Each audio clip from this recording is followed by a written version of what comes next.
is that we are taking dates to they argue the application and we defend it.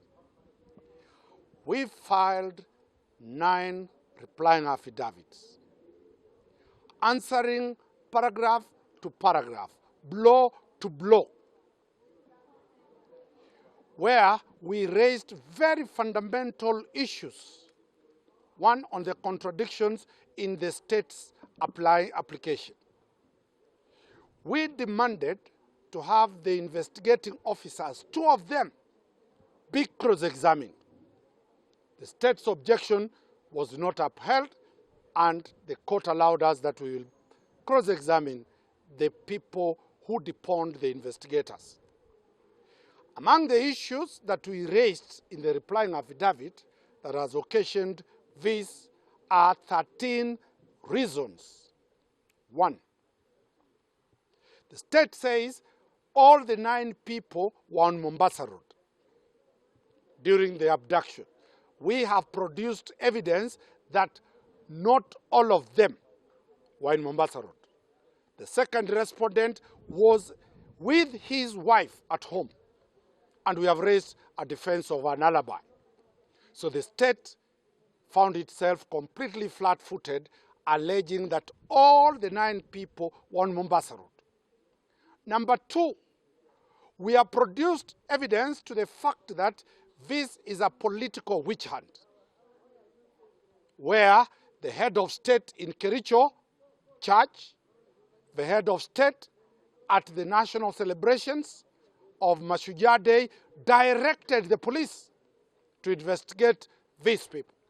So we have raised that question, but this is politics, and because it's politics, that is why these people have been arrested and be charged. They have not been arrested because of any other reason other than politics. The third issue we have raised is that the police, the state is asking for 30 days to do investigations.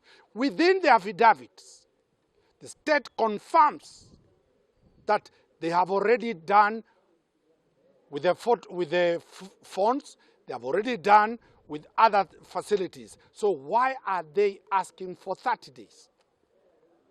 The fourth issue we have raised is the issue about the DNA testing that the state wants. And we have asked, after hiring over 7 pathologists, professional forensic pathologists, who have advised the defense team to ask this question: the DNA that they want to remove from the 9 respondents, where are they taking that DNA to? We will want a sample of those clothes, we will want a sample of those bones, we will want a sample of the bodies before the DNA testing is, before the DNA samples are picked. Equally, from the advice of the very many pathologists that we have consulted, we have been told that if the DNA samples will be taken, they cannot be taken by the Internal Affairs Unit, which is the one that has brought them to here.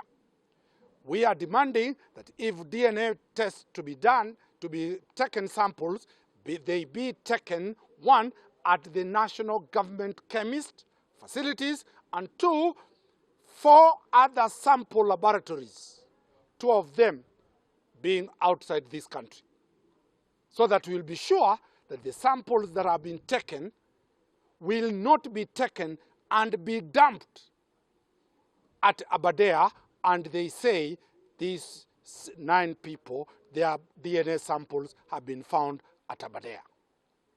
Equally, we have demanded that when the samples, if they will be taken, they 9 will be accompanied by their own independent forensic pathologist, plus government pathologist, so that it is fair and across board. And we are also demanding that the media, the 4th estate, to be present so that it can record the sample taking, because we are apprehensive that the 9 are going to be framed.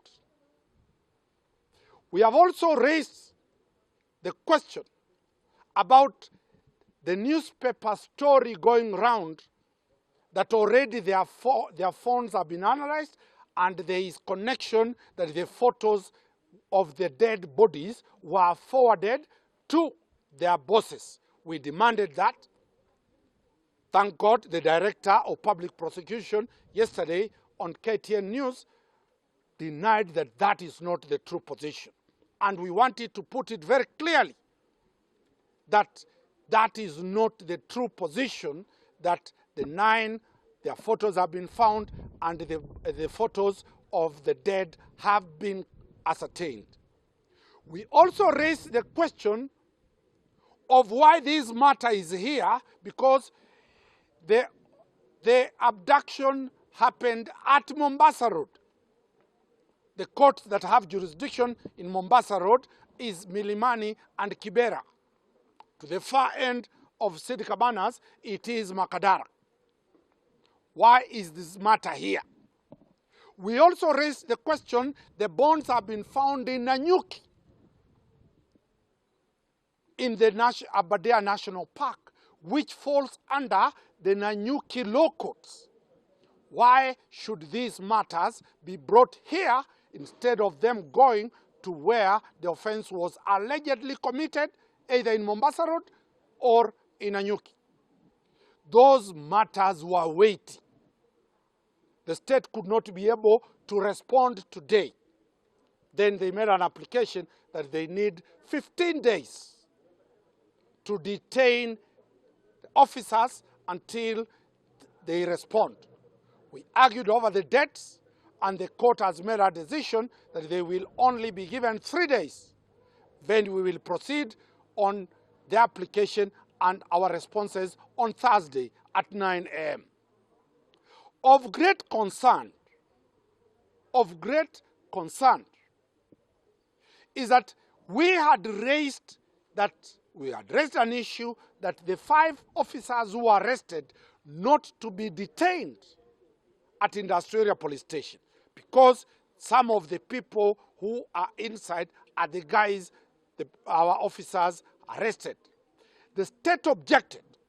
We put it to the court that the intention of taking the officers to Industrial Police Station was a sure death sentence for them to be either killed, to be murdered, or to be tortured within the cells. The magistrate went by herself, saw the conditions the officers were, and the court removed the 5 officers and distributed them to Capitol Hill, to Kilimani Police Station, and to Kileleshwa Police Station, which is a confirmation that the officers are being tortured in terms of the investigation. The officers are not getting proper treatment, and we've raised that before the court. Lastly, as I clearly said, I have heard several stories that some of the officers have confessed that they actually were involved in the abduction and killing of the Indians. We want it to be very clear that none of the 9 participated if ever the 2 Indians were kidnapped. None of the 9 was part of it, and that is the reason why none has been charged. Nobody has been charged with a charge sheet. The state wants to detain them to investigate if they were part of that, and we are assuring every Kenyan that none of the 9 officers were part and parcel of that abduction. Of great concern also is why, and we raised this in court, why is there concern of 2 foreigners? There is a Kenyan driver who disappeared. Nobody is following the element of the Kenyan driver.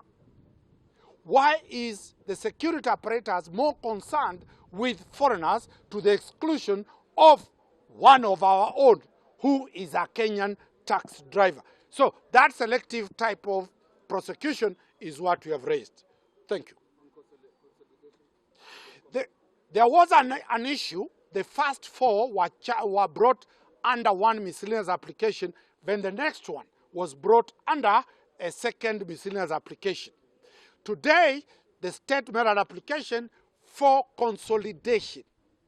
We raised an objection that miscellaneous, the first one, the laws they are quoting, they are relying on are not the same laws that they are relying on in the second miscellaneous application. The state ate humble pie, they apologized, and that matter was settled, and we agreed to amend orally, and the matter proceeded. For now, there is only one consolidated file, that is miscellaneous 256 of 2022, which is the lead counsel. The other file is not there.